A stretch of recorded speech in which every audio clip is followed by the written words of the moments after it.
The human condition, according to Dante. No work of literature begins more universally than the Divine Comedy. Not with a king or a war or a cosmogony, but with a man, any man, every man, who has lost his way in the middle of his life. Dante Alighieri wrote the greatest poem of the Middle Ages and one of the greatest poems in any language, and he did it by making the journey of a single soul through hell, purgatory, and heaven feel as intimate and as urgent as a crisis that happened last night. 7 centuries after his death, the dark wood at the start of the Inferno is still the most recognizable address in literature. Most of us have lived there. Hahn-Etc. The opening lines of the Commedia are among the most famous in world literature, and their fame is deserved not because they are beautiful, though they are, but because they are true in a way that bypasses the usual defenses. Nel mezzo del cammin di nostra vita mi ritrovai per una selva oscura, che la dritta via era smarrita. In the middle of the journey of our life, I came to myself in a dark wood, for the straight way was lost. The first person is immediate, confessional, disarming. The possessive, our life, not my life, makes the reader complicit from the first syllable, and the verb ritrovai, I came to myself, I found myself again, suggests that the finding is also a recovery, that to recognize one's lostness is already the beginning of returning. Dante was born in Florence in 1265, into a city convulsed by the factional violence between the Guelphs and the Ghibellines, the partisans of papal and imperial authority whose conflict defined Italian politics for a century. He was educated in the Franciscan and Dominican schools of Florence, read voraciously in Latin and later in Provençal and Old French, and fell in love at the age of 9, or so he tells us, with a girl named Beatrice Portinari, who died at 24 and who became, in his imagination and his poetry, a figure of such theological and emotional weight that she eventually guided him through the highest spheres of paradise. He married someone else, had children, became involved in Florentine politics on the white Guelph side, and was exiled in 1302 when the black Guelphs took power, convicted in absentia of corruption and sentenced to death if he returned. He never returned. He spent the last 19 years of his life as a guest of various northern Italian courts, writing the Commedia, the Convivio, De Monarchia, and the treatise on vernacular language, De Vulgari Eloquentia. He died in Ravenna in 1321, 1 year after completing the Paradiso. His bones are still there. Florence has been asking for them back for centuries, and Ravenna has always refused. The Commedia, the adjective divine was added by posterity, was written between approximately 1308 and 1321. It is composed of 100 cantos divided into 3 canticles of 33 cantos each, with a single introductory canto bringing the total to 100, a perfect number in medieval numerology. It is written in terza rima, a rhyme scheme Dante invented, interlocking tercets in which the middle line of each stanza rhymes with the first and third lines of the next, that creates a forward momentum, a sense of perpetual arrival and departure that mirrors the journey it describes. The technical achievement is staggering. The human achievement is more so, the architecture of sin. The Inferno is the most read of the 3 canticles, and in some ways the most misread. It tends to be approached as a tour of ingenious punishments, the lustful swept in a perpetual whirlwind, the gluttonous lying in freezing slush, the fraudulent submerged in lakes of boiling pitch, and there is no denying that Dante had a remarkable imagination for suffering. But the architecture of hell is not a series of medieval torture fantasies. It is a moral taxonomy of extraordinary precision, built on the principle that sin is not a category but a spectrum, and that the worst sins are not the ones that feel the worst, but the ones that represent the most fundamental betrayal of what it means to be human. Dante's hell is organized, broadly, according to the Aristotelian division of sins into incontinence, violence, and fraud, with fraud at the bottom because it requires the deliberate corruption of the intellect, the faculty that most distinguishes humanity from animals. The lustful, the gluttons, the hoarders and spendthrifts occupy the upper circles, their sins large in human experience, but relatively small in moral gravity. They were overcome by appetite, which is pitiable. The violent occupy the middle regions. But the lowest circles of hell, the frozen lake of Cocytus at the very bottom, are reserved for traitors, those who betrayed family, country, guests, and benefactors. And at the absolute nadir sits Satan himself, 3-faced, weeping, chewing on Judas, Brutus, and Cassius, the betrayers of Christ and of Caesar, the twin authorities through which Dante believed God had ordained the governance of the world. This structure embodies a claim about the human condition that is neither obvious nor comfortable, that the gravest sins are not the passionate ones but the cold ones. The murderer is less damned than the man who smiles and plans a betrayal. Francesca da Rimini.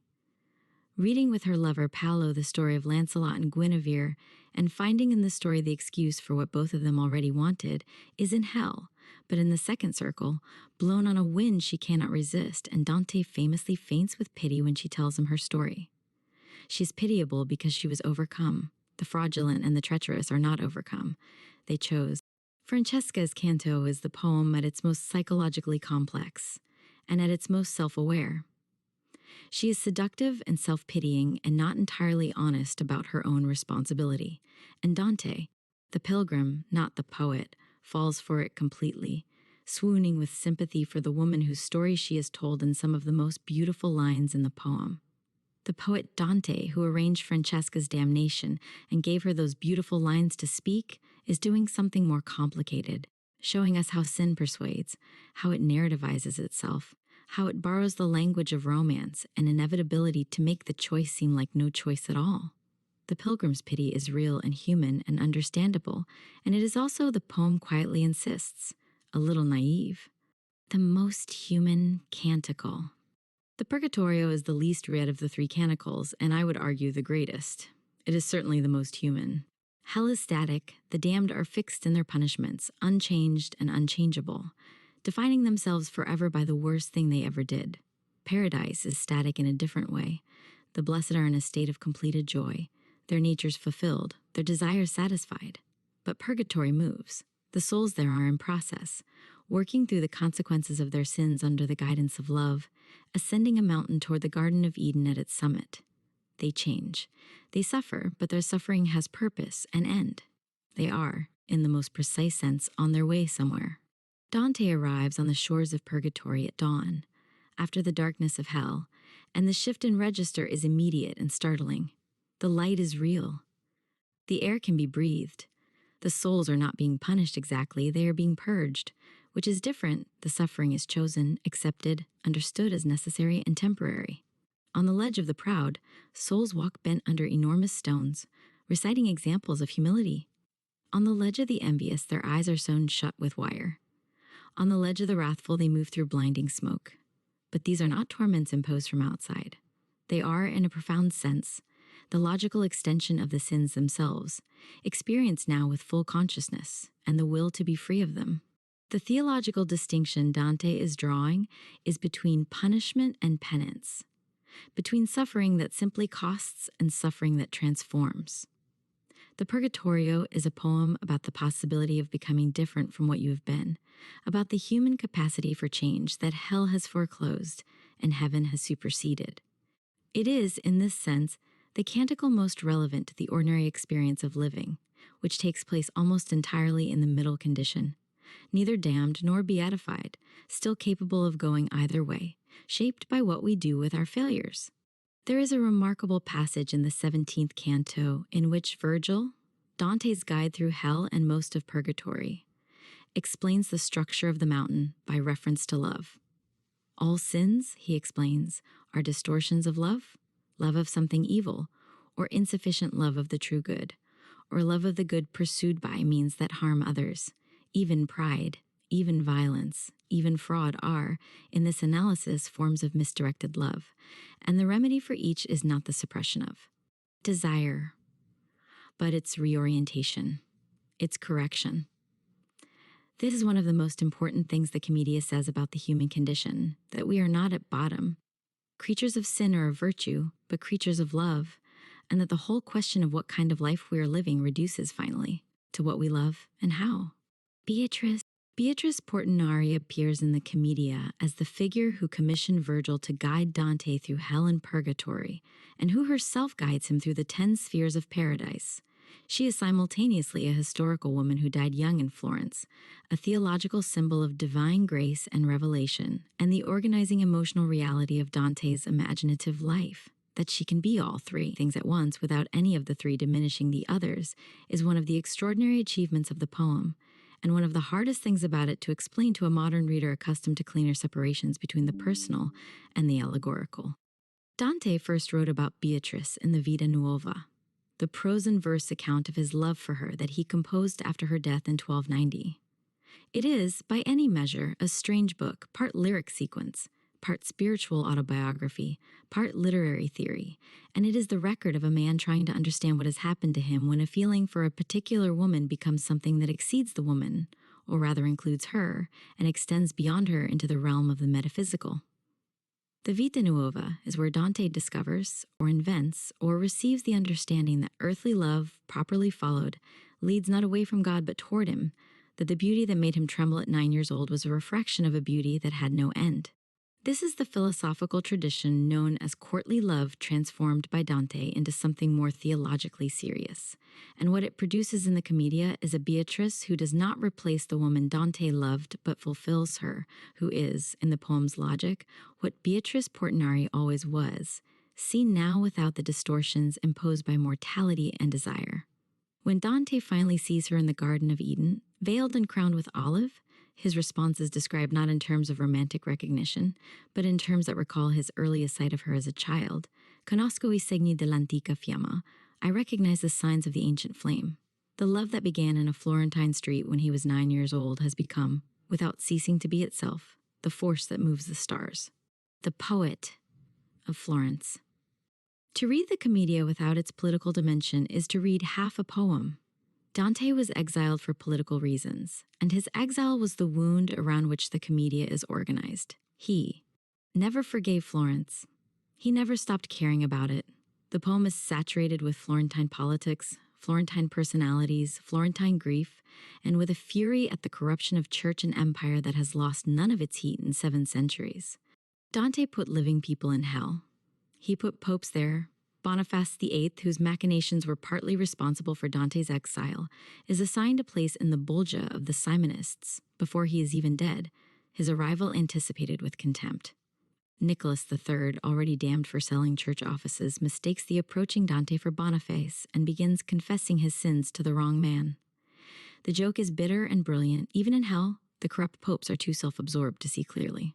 Dante puts his enemies in hell with a specificity and a personal malice that is, by the standards of polite literature, shocking, and that is, by the standards of human honesty, entirely recognizable.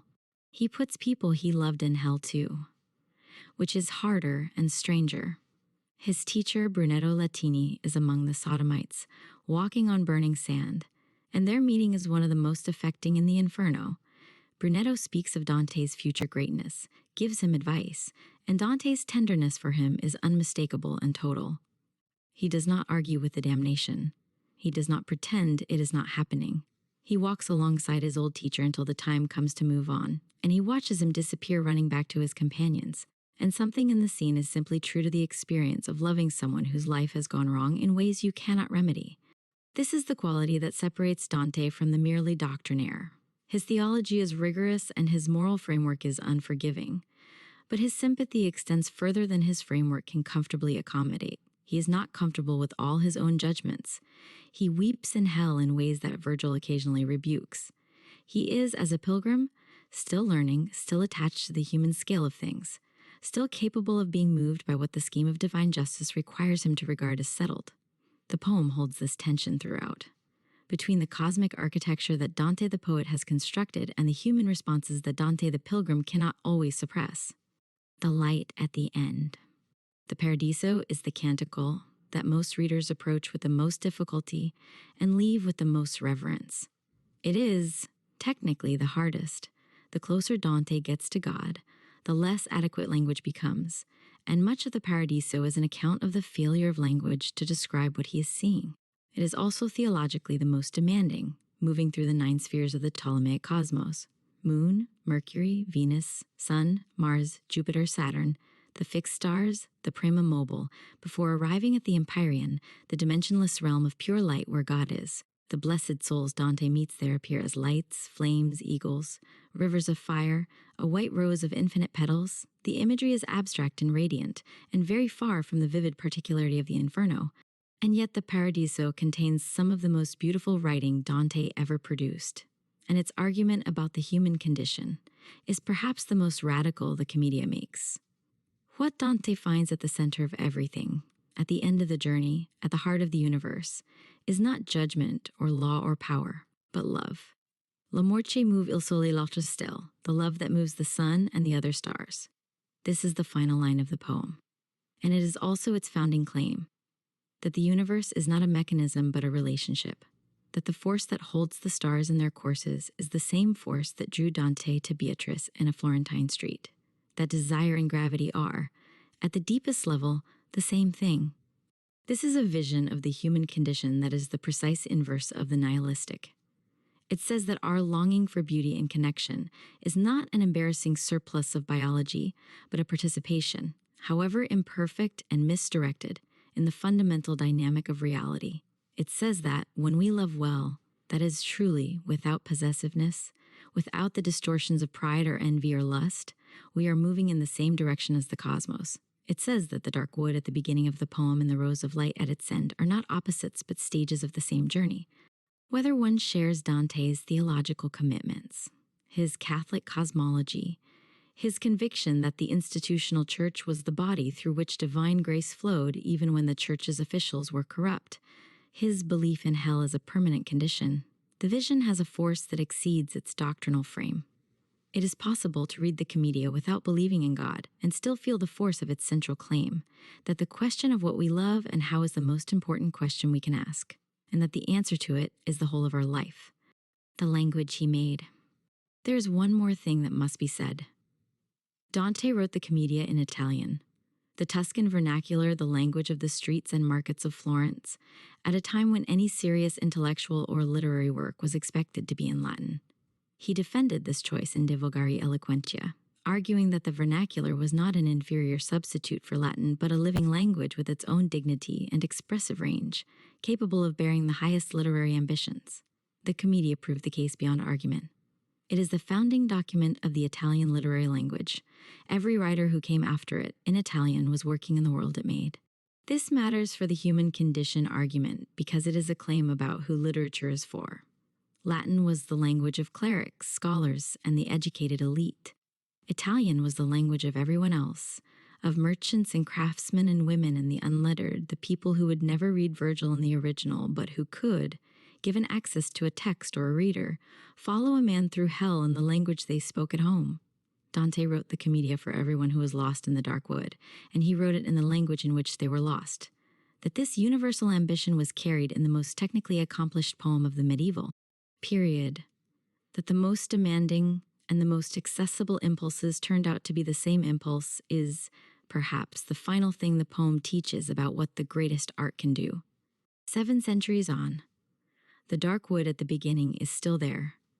The journey is still the same journey, and the love that moves the sun and the other stars is still, against all reasonable expectation, moving.